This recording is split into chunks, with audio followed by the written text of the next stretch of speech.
So just a quick update. This is it's my newest printer, which is an FLSUN QQ-S Delta style printer. I did make a video, but it never made it online. This is my recent addition to my 3D printing experience. It's been a bit hit and miss. I've not really had any problems with printing PLA. It's been pretty decent with printing PLA. It's got a auto bed leveling switch, so you can do an auto bed level using the switch. That maps out the different high and low spots on the bed, and then you can do a manual Z level with your usual piece of paper or a feeler gauge, but it obviously adjusts to suit the high and low spots of the bed you've got. Pretty decent printer. I got it for £240, I think it was, when Amazon had an offer on. I bought it mainly because I wanted some extra height for printing compared to my Ender 3s, and I apologise for the noise in the background. That is my Ender 3 running some ASA Filament, which we will come on to in a minute.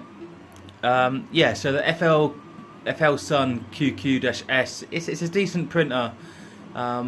It's fast. It's faster than the Enders because the bed doesn't have to move. It's just the head moving. It's got much faster speed in its rapid movements, but it hasn't come without its issues so far. I tried printing ASA Filament on this printer, and I didn't have much luck at all. I was getting errors: bed error 3, bed error 3. Running at 110 on the bed, it wasn't liking it. It was erroring out about 10% into the print, so that wasn't very good.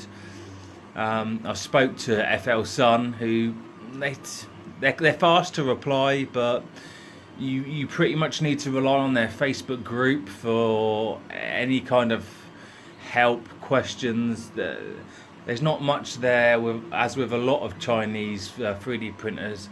There's not much of a business backup support there. But I won't rule it out. It's not a bad printer. It's fast, and maybe it just needs a bit. I need to tweak it some more. Straight off the bat, it did work straight away, so I can't knock it. And I have had some good PLA prints off of it. I just haven't had much luck trying to print anything with high temperatures, such as ASA, and I think I'll have the same issues obviously if I tried to print ABS. But overall, it's a new learning curve going with the Delta style. I bought it obviously partly just for the higher print volume, and I like to try out different styles of printing, and it's another thing to learn. So yeah, that's the newest addition, is this printer to the Smelly Cat Creations machinery. And I will stop this here and then carry on with a little update on some of the projects I've currently been working on.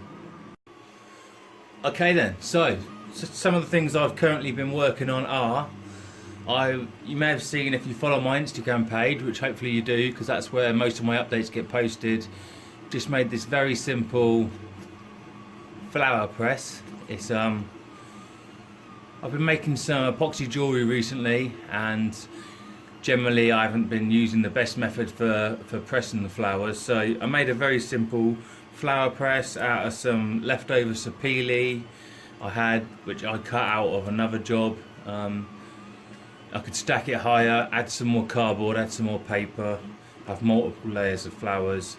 So that's just a very simple flower press that I've made recently, and that is now currently testing with some daisies in there. So that's one job I've done this week. A job that I've been working on, which has been a bit more involved, Mark's Woodwork on Instagram. He makes amazing epoxy and wooden rings, jewellery, pendants. As you know, I also make pendants, and had a little dabble with epoxy and wood rings, but I'm still learning. I'm not the best at it. He's a lot better than me. If you check out his rings and his work, Mark's Woodwork on Instagram, he makes some lovely rings. So he asked me to. He saw my branding iron that I made for Smelly Cat Creations, and a long time ago when I first made it, he asked me about possibly making him a branding iron. So it's nothing too complicated. This is just a branding iron made to use with a blowtorch. Mine's obviously made to use with the soldering iron style heater attachment. If we look, let's bring this up here. The complicated part I had troubles with on his was that the lettering on his logo is very small. I have increased it by about 40% to try and make his wording bigger, but ideally when making a branding iron, I think the words of your logo should be as big as possible to make sure they come out well when you brand it onto the back of your product. Whereas this, obviously, a large chunk of this is just a tree, and so what I ended up doing was I've actually knocked back the tree portion of the branding iron a little bit further than the text, so the text actually protrudes a little bit further than the tree.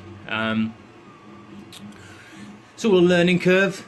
One thing that you obviously need to always remember when making any kind of branding iron, any kind of stamp, is to mirror image. It's to horizontally mirror your image before you make it. That was a mistake I made on my very first attempt at my own branding iron. I didn't mirror the image, and then went is backwards when you stamp it. So luckily I learned from that, and this is his brand that I've made for him. That's another little project, but yeah, it's been another learning curve. Every project I do learn something from, so this is what I've learned from this one, is that have the font as large as possible. Ideally not have such a great big mass of material that's going to make contact with the wood when you brand it. I was pleasantly surprised how easy it was to actually heat this up with a blowtorch to get it to work. I thought it would take a lot longer than it did. Could actually be possibly quicker than using my heating element, but yep. So that's another project for this week, that branding iron. Then another project that I was on to today, not really a project, just having a little play, was this is out of a piece of oak. Is I think they call it 2.5D or 3. It's not. I don't think they call it. It's 2.5D. I think, not 3D. It's just a wooden plaque carving of a lion's head. This was done with a 3mm router bit, flat end, and then the finishing smooth cut was done with a 3mm bull nose. You'd get a bit more detail if I came in here with a, I don't know, a 1.5 bull nose. It would drop down, give you a bit more detail, but it comes down to whether you want speed or quality. And often, especially if you're looking to sell these, people aren't prepared to pay for the actual run time that it takes to make one. So that was another one that's out of a bit of oak, finished with a bit of Danish oil. You need the Danish oil on there really to make the features pop out, a bit like my Predator plaque that I made. And then lastly, another project I've been working on is some alloy wheel caps, alloy wheel centre caps, some custom ones. These are made, I say these, there's only one so far. I've been having a nightmare with these, and it's been a real experience trying to learn from the 3D printing process. These are printed in ASA. I originally printed them in PLA, which I've obviously worked with for most of my 3D printing adventure so far. So I originally printed these in PLA, and that was no problems. And as you can see, the text and the logo on the front there, I originally extruded it from the front, so it was extruded and sticking proud from the front face. But when moving over to ASA, because I needed something that was more UV resistant and more hard wear and tear, I was getting nowhere with the extruded version. It's now been recessed back into that front face by 2mm, and I have managed to print these, and that is the noise that's going on in the background, is that there's another one currently printing. But the upstands, let's see if I can get that in there, the upstands are very weak. They've got hairline, as you can see there's one missing over here, they've got hairline cracks in them from the expansion of when printing. But it's been a learning curve. I've learned a lot about 3D printing. I've learned a lot about filaments, higher temperature filaments.